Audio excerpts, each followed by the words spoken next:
Bom, a gente costuma achar que a nossa mente é só um grande arquivo de memórias, né? Mas e se ela for, na verdade, o motor de criação absoluto de tudo que a gente chama de realidade? Vestindo aqui o chapéu de especialista em parapsicologia, o objetivo dessa nossa análise hoje é literalmente dissecar os mecanismos exatos dessa construção. Nós vamos traçar juntos a jornada da consciência como a verdadeira força motriz do universo material.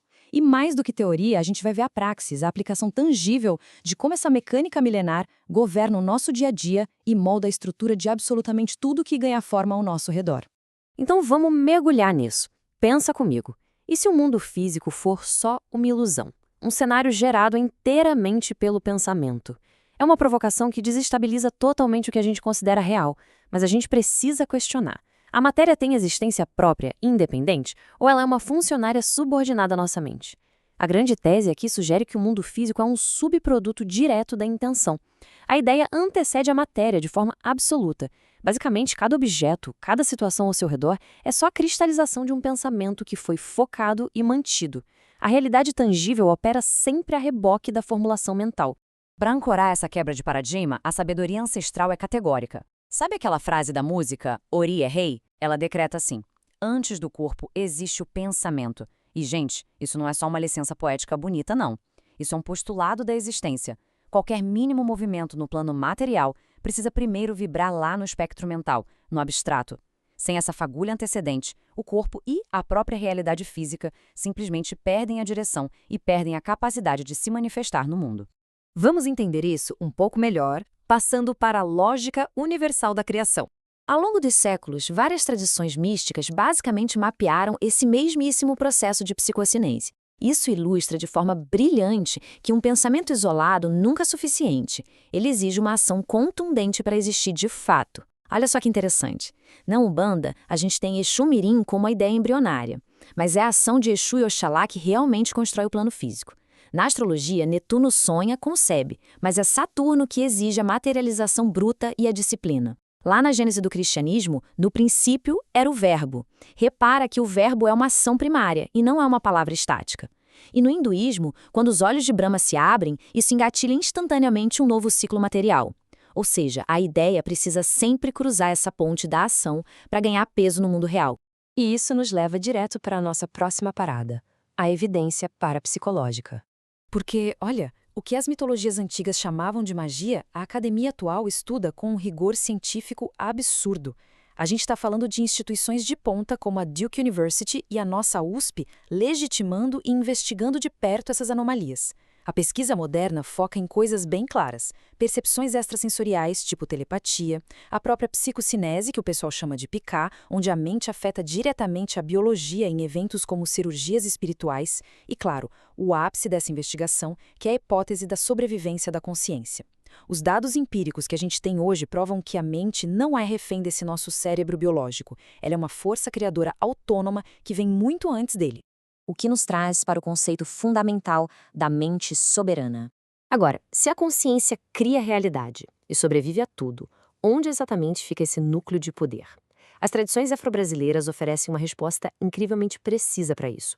O Ori. O Ori é, tanto literal quanto metaforicamente, o centro mental. Ele é reverenciado como o orixá principal da cabeça. A grande sacada aqui é que, antes que qualquer energia externa, seja espiritual ou ancestral, possa influenciar a vida de alguém, esse rei interno precisa aprovar e comandar. O Ori é a nossa sede vital. Se esse núcleo não for soberano, se ele não estiver absolutamente equilibrado, olha, nenhuma força de fora vai dar conta de sustentar a pessoa diante da realidade material. Então, o ponto crucial é extraído desta máxima aqui, que tem um impacto profundo. Quando o corpo cai no chão, é a mente que atravessa. A gravidade disso é absoluta, gente. O Ori que é negligenciado ou que está em colapso vai inevitavelmente resultar em falha física e num monte de escolhas erradas em vida. Mas, por outro lado, uma mente empoderada não só evita essa estagnação e o colapso terreno, como ela se torna a própria infraestrutura que garante a continuidade da consciência logo após a falência que é inevitável do nosso invólucro biológico. Beleza, teoria e evidências na mesa. Mas como a gente aplica isso? Vamos para a praxis. Limpando e fortalecendo o Ori. Porque conhecer a mecânica da coisa toda e não intervir na máquina é completamente inútil, concorda? Então a gente tem um protocolo prático de 3 etapas tirado direto da fonte para blindar e tratar esse núcleo mental. Primeiro, o choque de estabilidade. Basicamente, despejar água de coco verde sobre o chakra coronário para dar uma assentada imediata naqueles excessos mentais. Segundo passo, aplicar a canjica branca cozida exatamente no topo da cabeça, mentalizando uma restauração profunda do reequilíbrio interno. E depois, claro, devolver essa canjica para a terra, fechando o ciclo certinho. E o terceiro passo, que é absolutamente inegociável nos dias de hoje, um detox mental rigoroso. Erradicar diversas redes sociais tóxicas e aquele fluxo de informação inútil das telas. É simplesmente impossível manter o fogo da criação aceso se a mente for usada todo santo dia como uma lixeira digital. Esse protocolo todo é super pragmático e honra uma tese incontestável que segura toda a nossa análise. Nada nasce sem energia. Para que uma ideia saia do papel e rompa a barreira do irreal, seja usando o espaço pragmático de Exu, a disciplina dura de Saturno ou o verbo de ação da Gênesis, o nosso impulso interno tem que estar no auge. A dispersão ou a falência dessa energia basal é exatamente o que pavimenta a estrada para a estagnação e para a ruína daquelas concepções que a gente tem de mais vital.